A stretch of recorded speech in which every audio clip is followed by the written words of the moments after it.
Demands for justice after the Post Office Horizon IT scandal tore one family apart. Fiona McGowan was a sub-postmistress in Edinburgh in 2001 when she became one of the earliest victims of the faulty software. She was falsely charged and made to pay thousands of pounds. But it didn't just ruin Fiona financially, it ruined her life and that of her family too. Fiona's mental health suffered terribly and she descended into alcoholism, losing custody of her 3 children. She died penniless and alone in a homeless hostel, aged just 47. Well, now, in an emotional interview, Fiona's daughter and one of her sons have told ITV News how it's still having a devastating impact on all of them. And they want real justice for their mother, not just apologies. They say somebody needs to be held accountable for what happened. And they spoke to our Scotland correspondent, Peter Smith. There was once a picture postcard life here for Daryl and Gemma. Remember I used to be out here like every day. Mum would work, we used would come down here and play. Their mum ran the local petrol station in Musselburgh successfully. They grew up next to the beach. Me and my brothers would be down here going back and forward for our crisps and juice. And And then she opened the post office and everything changed. Yeah. The post office completely changed all our lives. This is their mum, Fiona McGowan.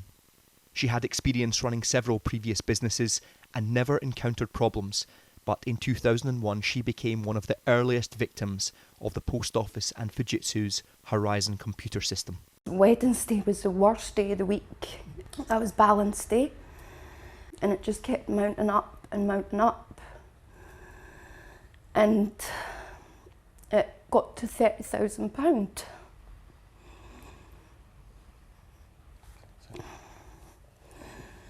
And she tried to get help. No, she got the helpline.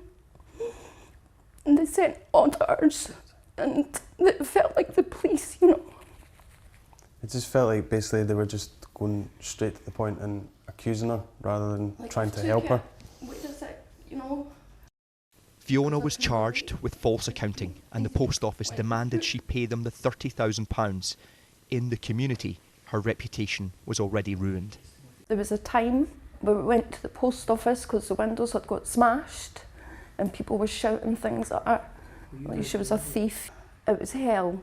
It was utter hell. What did you see it do to your mum at that point in time?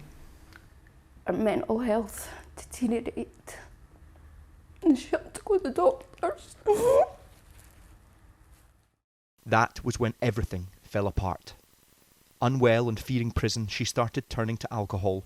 Her 2 sons were removed from her care. Gemma was over 16, so she was separated from her younger brothers and went into a homeless accommodation. How old were you when you were taken away from your mum? I was 9 years old.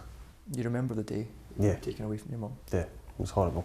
And not being able to see me and my brother while she's going through that just crushed her even more.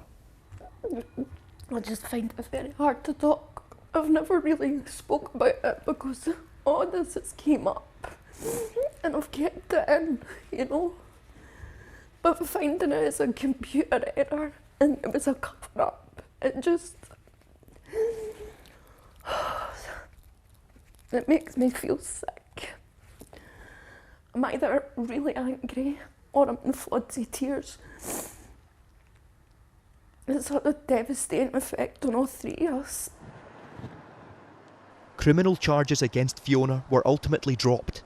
Scotland's prosecution service told me there was insufficient evidence. But the post office still took their money from Fiona, the business still closed, and the real damage had already been done. Of the hundreds we know affected by this scandal, it's difficult to imagine anyone who suffered more than Fiona. After losing her post office, her reputation, her livelihood, then she lost her home, her partner, her children taken away from her. Finally, she lost her life. She went from this to dying penniless in a homeless accommodation. This is one of the last pictures of Fiona. She died aged just 47. The circumstances in which she died and things like that, it took a hard toll on me. She died when I was 12 and yeah, like, it's just something you don't really learn to live with, so yeah. Daryl shows me he has contacted the post office. Yeah, I've got the email here. But a month on, they still haven't given him a reply. It's almost adding insult to injury once again. The post office did reply to ITV News, telling us in a statement, "We're deeply sorry for the pain and suffering the events of the Horizon IT scandal have brought so many people and their families." You're supposed to trust the post office. Yeah. Now, how can they do this to people? Also the government as well. How can you trust the government when you feel like you're being lied to and they're trying to cover tracks? It kind of makes you lose trust a bit. They have to do the right thing now. Somebody needs to be held accountable. Is that what you want now from this? Yeah. Accountability? Yeah. This can't just be whitewashed. There can't be just apologies and CBEs handed back. Somebody needs to be held accountable for this.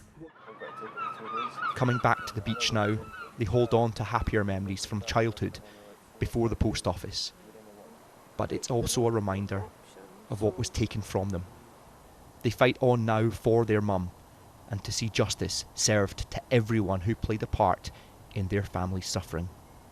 Peter Smith, ITV News, Edinburgh.